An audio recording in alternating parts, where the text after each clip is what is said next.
بہت عرصہ پہلے کی بات ہے کہ ایک گاؤں میں راجو اور اس کی بیوی رہا کرتے تھے۔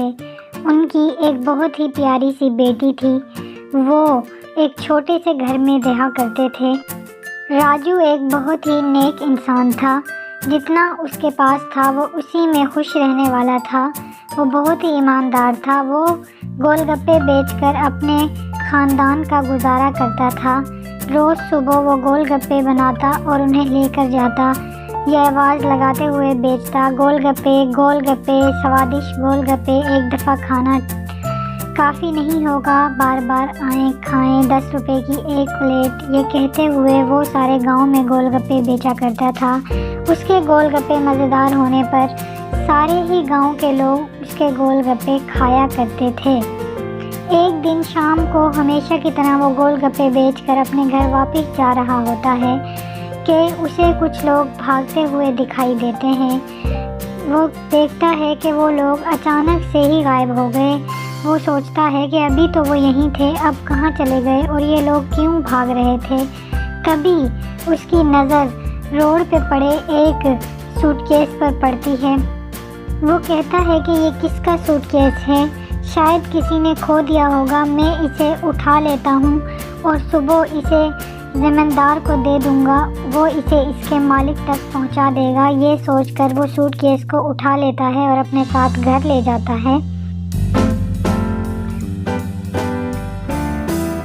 راجو کی بیوی اس سوٹ کیس کو دیکھ کر پوچھتی ہے کہ یہ کس کا سوٹ کیس ہے؟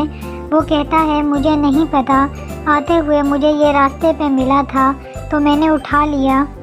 وہ کہتی ہے کیا ہے اس سوٹ کیس میں؟ وہ کہتا ہے مجھے نہیں پتا، میں نے دیکھا ہی نہیں۔ تو پھر وہ کہتی ہے کہ رکیے، پھر میں پہلے یہ دیکھتی ہوں کہ اس سوٹ کیس میں آخر ہے کیا۔ اور اس طرح وہ سوٹ کیس کھولتی ہے اور زور زور سے چیختی ہے کہ سنیے، ادھر آ کر دیکھیں تو صحیح اس میں کیا ہے۔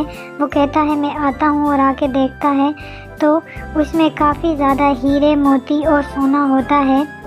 وہ کہتی ہے کہ دیکھا آپ نے، اس میں کتنے گہنے اور کتنے سونا اور ہیرے ہیں، اب ہمیں کبھی بھی دوبارہ محنت کرنے کی ضرورت نہیں پڑے گی۔ وہ کہتا ہے کہ یہ سوٹ کیس ہمارا نہیں ہے، یہ کسی نے کھو دیا تھا، یہ اس کا ہے۔ وہ کہتا ہے کہ میں اسے صبح زمیندار کو دے دوں گا۔ وہ کہتی ہے نہیں، میں اسے اس کی اجازت نہیں دوں گی، اسے ہم اپنے پاس ہی رکھیں گے، آپ کو پھر کبھی محنت کرنے کی ضرورت نہیں پڑے گی۔ وہ کہتی ہے کہ ہم بہت خوش رہیں گے، اسے ہم اپنے پاس ہی رکھیں گے۔ راجو اپنی بیوی کی بات سن کر خاموش ہو جاتا ہے اور اسے دکھ نہ پہنچانے کے لیے خاموشی سے سوچتا ہے۔ راجو سوچتا ہے کہ اگر میں وہ سارے زیور لیتا ہوں تو یہ غلط ہے، لیکن اگر میری بیوی وہ لیتی ہے تو وہ میری غلطی نہیں ہے۔ اور یہ سوچ کر وہ اپنی بیوی سے کہتا ہے کہ مجھے کسی اور کا کمایا ہوا خرچ کرنا پسند نہیں ہے، میں اپنی گول گپے کی دکان ہی چلاؤں گا، تمہیں جو کرنا ہے تم وہ کرو۔ یہ سن کر اس کی بیوی بہت ہی خوش ہو جاتی ہے۔ کچھ دن بعد وہ سارے زیور لے کر اس کی بیوی سنار کے پاس آتی ہے اور اسے بیچ دیتی ہے، اور ان پیسوں سے ایک بڑا سا گھر خریدتی ہے، اور پھر وہ سب اسی گھر میں رہتے ہیں۔ لیکن راجو اپنے گول گپے کا کام ختم نہیں کرتا۔ ایک دن زمیندار کے پاس ایک عورت آتی ہے اور کہتی ہے کہ میرے گھر سے سارا زیور کسی نے چرا لیا ہے، مجھے سمجھ نہیں آ رہا کہ میں کیا کروں، میں اسی لیے آپ کے پاس بھاگ کر آئی ہوں، خدا کے لیے میری مدد کریں آپ۔ زمیندار کہتا ہے کہ فکر نہ کرو بہن، میں تمہارے زیور ڈھونڈوں گا، اس چور کو پکڑ کر میں تمہیں بلاؤں گا واپس۔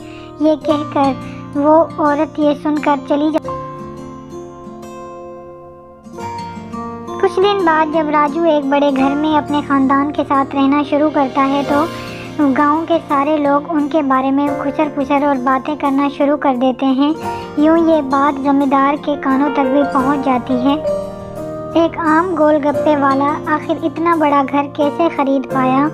تبھی اس کا نوکر کہتا ہے کہ پتہ نہیں مالک، گاؤں کے سارے لوگ حیران اور پریشان ہیں، انہیں بھی نہیں پتا کہ کیا ہوا ہے، میں نے سن کر آپ کو بتایا ہے، مجھے بھی نہیں پتا، جیسے بات سنی میں نے آپ کو بتا دیا۔ پھر زمیندار کہتا ہے کہ ٹھیک ہے، پھر ان دونوں کو میرے پاس لے کر آؤ۔ یوں نوکر زمیندار کے کہنے پر ان دونوں کو زمیندار کے پاس لے کر آتا ہے۔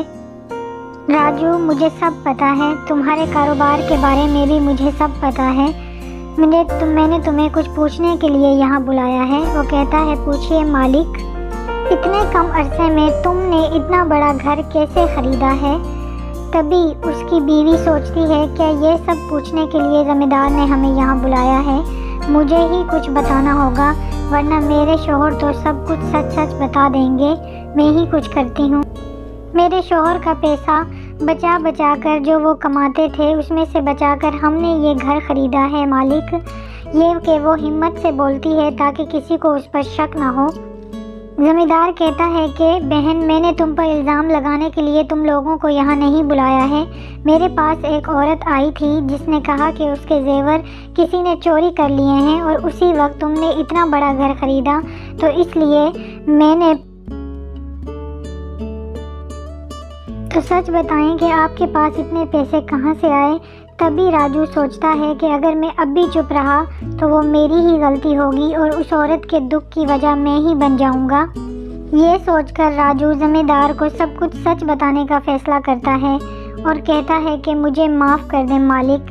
اور پھر ایسے جو کچھ بھی اس کے ساتھ ہوا تھا اس رات، اس نے اسے سب کچھ بتا دیا اور وہ زیور والا سوٹ کیس اسی وقت زمیندار کے حوالے کر دیتا ہے۔ زمیندار کہتا ہے کہ تم نے سچ بولا ہے اور گہنوں کا سوٹ کیس جتنے بھی اس میں تھے سب لا کر مجھے واپس کر دیا ہے، اس لیے تمہاری سچائی کے لیے میں تمہیں معاف کر دوں گا اور تمہیں کوئی سزا نہیں دوں گا۔ لیکن ایک بات یاد رکھنا راجو، غلطی نہ کرنا جتنا ضروری ہے اتنا ہی غلطی کرنے والوں کو روکنا بھی ضروری ہوتا ہے۔ زمیندار کے معاف کرنے پر راجو شکریہ ادا کرتا ہے اور وہاں سے چلا جاتا ہے۔ تبھی زمیندار وہ سارے زیور اٹھا کر اس عورت کے حوالے کر دیتے ہیں جس کے وہ ہوتے، اور راجو ہمیشہ کی طرح گول گپے بیچتا ہے اور اسی کاروبار کو کرتا ہے اور اسی سے اپنا گھر چلاتا ہے۔ تو بچوں، اس کہانی سے ہمیں یہ سمجھ آتا ہے کہ غلطی نہیں کرنا یہ ہمیں پتہ ہے، لیکن غلطی کرنے والوں کا ساتھ نہیں دینا چاہیے ہمیں۔